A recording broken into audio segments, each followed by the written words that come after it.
welcome to a new video. My name is Sophie McPike. I'm an artist. Welcome. Or if you've been here before, welcome back. Very excited for this video. I have been itching to do a bit of a redraw lately of an older piece, and as I was going through my studio while I was doing a massive rearrangement, I came across this painting which I made back in 2018, and I loved making this painting. I had a very good time making it, but you know, it's been in storage. It hasn't been taken very good care of over the last few years. You can see it's a bit cracked, it's a bit chipped, it needs some touching up. But I was thinking, what would I do if Naomi remade this artwork using Tombow markers? I was in the mood to use some Tombow markers. I was in the mood to sit down and do some slow colouring in of shapes and lines and curves and swerves and rhythm and flow. So I thought this would be the perfect artwork to redraw in my current version, a current style, I suppose. I still love the original one the most ever. I really love this painting, but yeah, I thought it would be fun to just challenge myself and do something a little bit different and like push it in a different direction slightly. So what I did to start off with was just throw some ideas down in my sketchbook. I wanted to keep it pretty similar to the original. I wanted to honor a similar color palette and a similar vibe. I wanted it to be nice and soft, but sort of still kind of exploding with joy. I have been doing a lot of gardening lately, and this, is sort of fueling my gardening loves that I've been doing lately. So yeah, this artwork, it just had to be done. I just had to do it.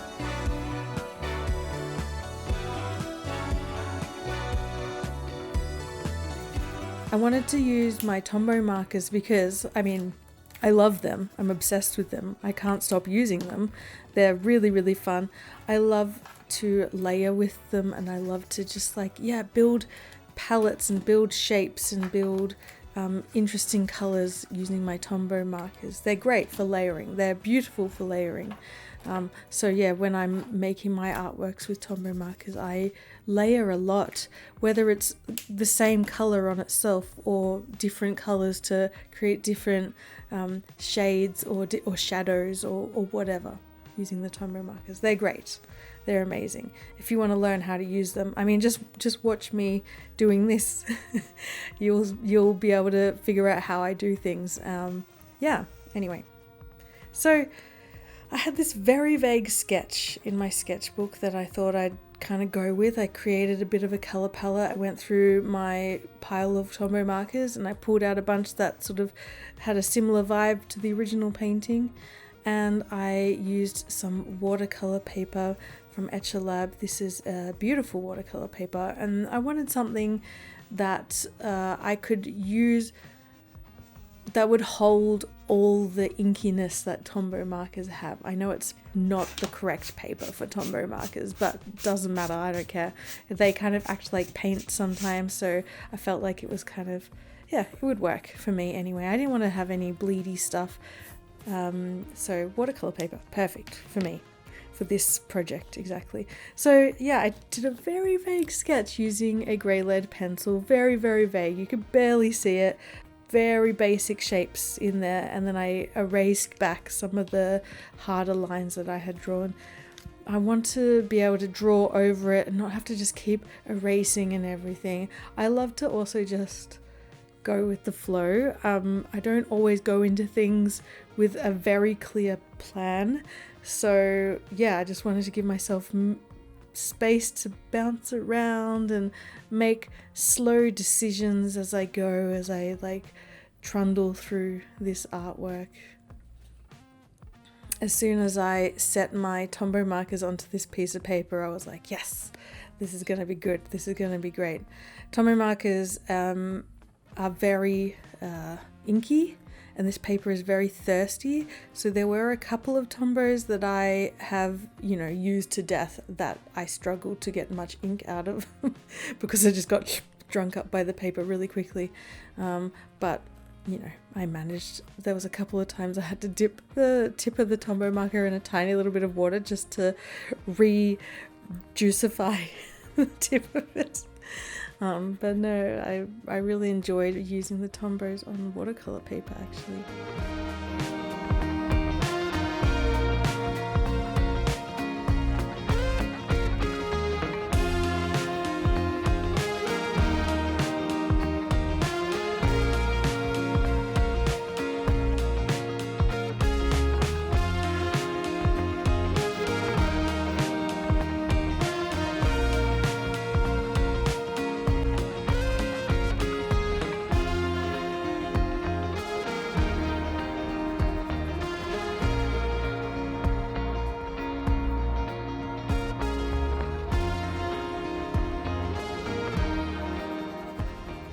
As you can see, I'm sort of just like patching little flowers around the space so far. I thought I would make a little bit of a point to put some details in the hands here a little bit so I didn't forget where they were. I didn't fully fill them in just yet because I'm not sure what sort of overlapping I'm going to be doing with the hands.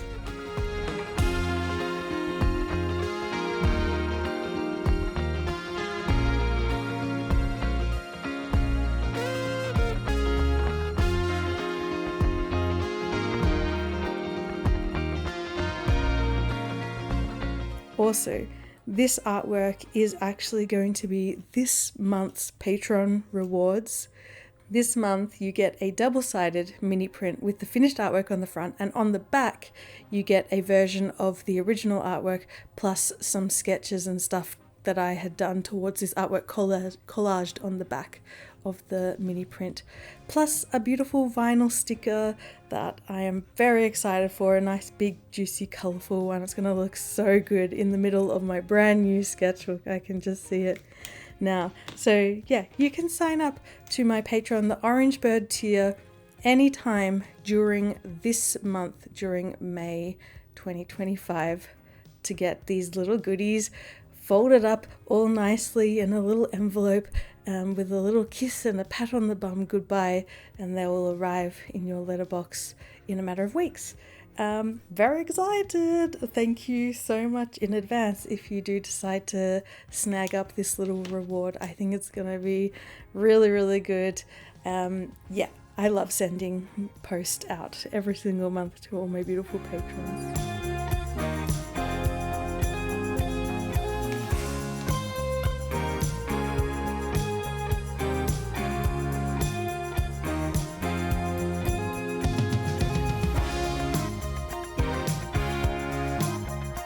As I'm creating this piece, I'm trying to keep in mind the way different colors bounce around the page.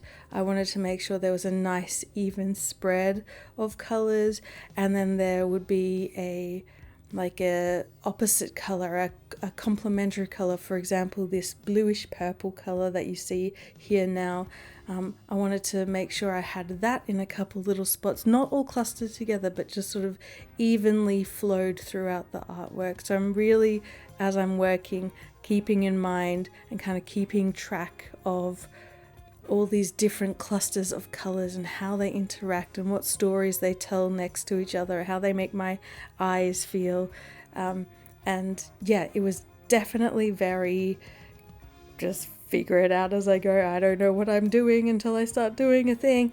And there were a couple of flowers I did where I was like, oh, I don't know about this one, I like this one, and I'll go back and layer on top of it with a different color. For example, the bottom right red sort of clover with the sparkle, and originally that was a different color. It was a softer peach color. I just went over the top in red because I feel like it needed something to like pop right there. I'm working on the face now, and yeah, working in slow, soft layers. Sometimes with Tombows you have to work fast if you're going to do a little bit of blending, like what I did with the cheeks here. I wanted a soft edge rather than a hard edge, so I quickly went in with my light pink again after I did the orange to sort of soften it up a little bit. And yeah, I will bounce around the artwork a lot as well, sort of using colors as I go. If I add a chunk of color somewhere, I'll be like, okay, now where can I put this somewhere else? So I don't usually work in one spot at a time. I am very much ADHD, jumping around the whole artwork, doing something over here, doing something over there, and while I'm doing something over here I might have the idea for something else, so I have to quickly drop the pen and grab another pen and do my idea somewhere else, otherwise I'll completely forget it. There's just absolutely no like rhyme or reason or any sort of like massive planning that goes in on my artwork. It's just, I have a library of things in my head. Usually, sometimes my sketchbook helps if I am stuck for flower ideas or whatever, but generally I keep this little library in my head of ways I like to draw flowers or like quilt-like elements as well. And I pull from there. And yeah, the colors are sort of, I went into this knowing that I wanted to do something similar to the original, but I wanted to give it more of a 60s, 70s vibe. I wanted it to be really brown and red and hot pink and fuchsia colored. Just wanted to make it like maximal 70s dream fabric kind of, you know, tablecloth vibes.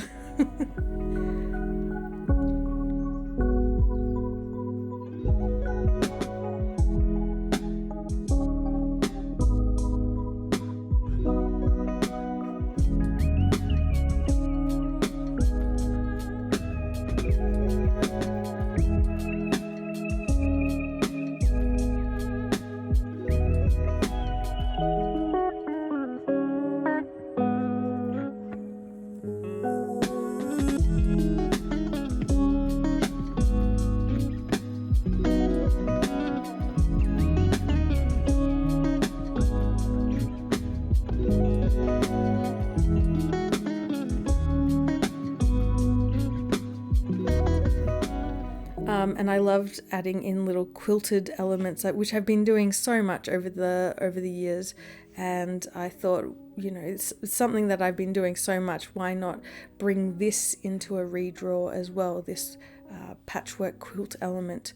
And I'm really glad I did. I wasn't originally going to do the squares of patchworky quilt, but I think it's really fun mixed with the more loose and free flowers.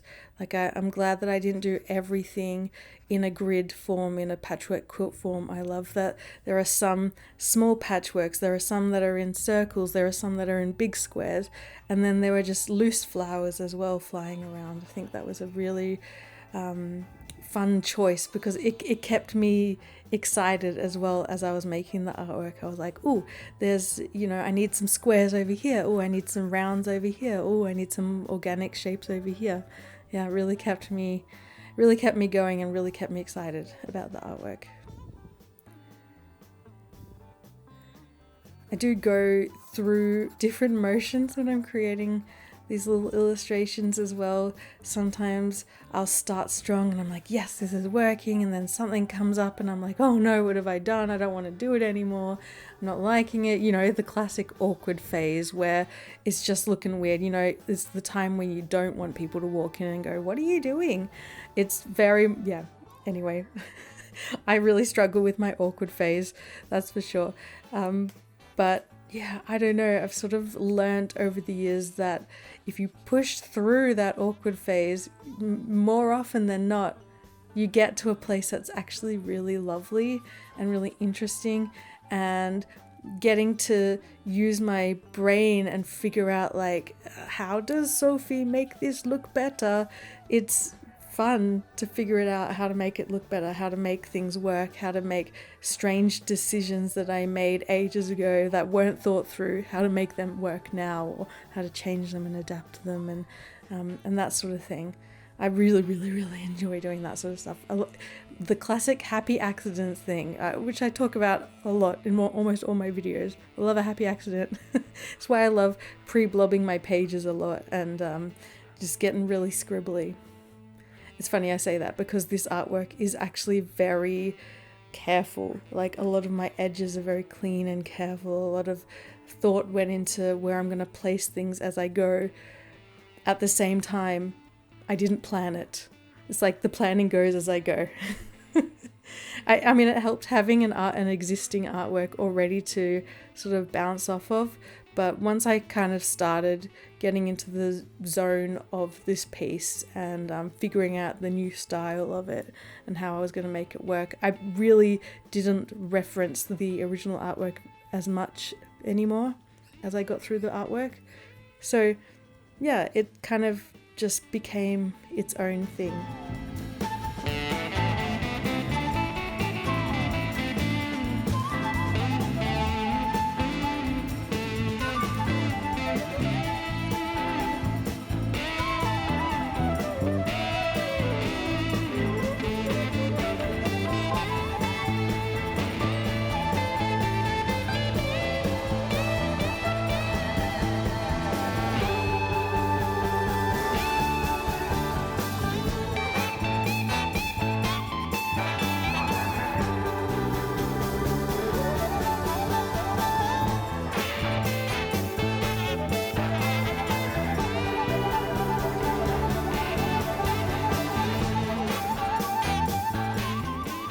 I also thought I would say, I often get asked how I film my videos, what I use to film my videos. Honestly, this is just my iPhone. I'm just using my phone. I make sure I have beautiful natural light. If I'm wanting to make a video for YouTube and it's dark and gloomy outside, I just can't do it because the natural light isn't good. I have my desk right up against this great big window, and when it's a beautiful day, I crack out my art supplies and I make videos for you guys. Natural lighting is a massive need when making lovely artwork, and the cameras love it as well. So yeah, I just use my iPhone. I have like a couple of little tripod situations, like desk clamp things, or the MagSafe, which is the magnet on the back of the iPhone. There's a little tripody thing that I have with a MagSafe thing on it, but mainly it's like a table clamp thing. And I will just film myself in one position and then change position, film myself, change position, film myself. And sometimes I do get carried away when I'm in a moment of doing a painting thing, and I let myself. I don't force myself to feel like I need to film every single little thing. But I do try to keep it in the back of my mind that I need to film interesting moments. So if I stop using a certain color or I stop a certain section, I'll be like, okay, what am I going to draw next? And is it worth filming or not? So yeah, it comes with practice. I know a lot of people say to me, like, how do I, pull myself out of the flow when I'm in the rhythm of making artwork? How do I pull myself out so I can film? It happens to me. Sometimes I don't pull myself out of it. Sometimes I just let myself have fun. And other times I'm hyper aware of having to film, and sometimes that pulls me away from getting into the zone. But it's okay. Like, it's all just practice and just fumbling around. Editing later helps. I don't know. But yeah, I edit using Premiere Pro on the Mac, which is a video editing software. It's great. It's it costs lots of money, doesn't it? The Adobe suite costs too much money. Too much. But I'm stuck with it. That's what I use. Premiere Pro. And I do a little bit of color grading because sometimes, colors that the camera picks up can come off as quite dark. So I do brighten it up a little bit. I have my own color grading filter, which I created myself, because I love having like a signature color to my videos. And that's what I do. And I adjust it depending on each clip. Sometimes the sun is out more in one clip than it is another clip. So there's a little bit of adjusting here and there as well. So, it's not just a good camera, it's a fine camera. It's my iPhone, it's a fine camera, it's a good camera. But color grading really, really elevates the videos, I think. yeah, so if you're wondering, that's how I do it. Tripods weirdly balancing on things sometimes, and a little bit of color grading, not too much. I try to keep it quite minimal. I just have my little signature color and my own little color grade presets that I've created myself, which is very fun. I do love doing that sort of thing.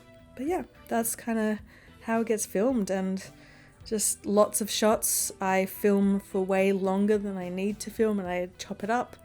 And when I'm watching it back, I'm looking at it being like, okay, at what point do I start getting bored of this shot? And then I will like clip it and go to the next shot. Yeah.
I've always really liked watching people redraw or remake old artworks that they had done. And I've only done it a couple of times here and there. It's a really, really nice way to, I don't know, track your progress, to track your feelings and thoughts. I think when I originally made this artwork, I was feeling like filled with love for my friends and family at the time, and I wanted to make an artwork that felt like I had collected in my life a big, beautiful bunch of flowers of friends and family. And yeah, that was kind of the idea of this artwork, and I titled it "You're My Pick of the Bunch" because yeah, they were all the people that I had gathered around that made me feel good and that made me, I don't know, feel loved and feel whole. And so I haven't really done an artwork dedicated to the love of my friends and family lately, and why not do it now with this beautiful remake?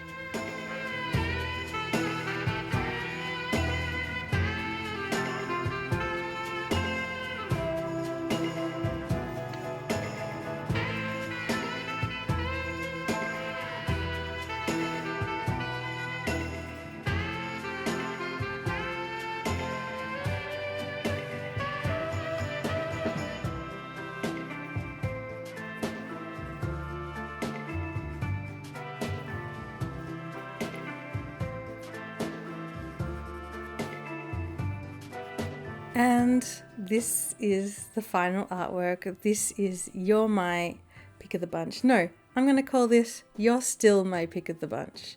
And it's a remake of my original 2018 acrylic painting on board, You're My Pick of the Bunch. I really like this rendition. It gives me 1970s tapestry vibes, velvet carpet, I don't know, just velvet orange 60s feels. I had so much fun doing this. It was lovely to just sit down and be slow and play with colors, and use my tombos and layer, and yeah, I just had a really, really nice time. And I hope you like it as much as I like it. And I am also very excited to start sending this off to everyone who signs up to the Orange Bird tier. this month for the Patreon rewards. I'm obsessed with the sticker. I'm just obsessed with the sticker. I can't wait to share it with you. Okay. Thank you, wonderful humans. I adore you. See you next time. Tooroo!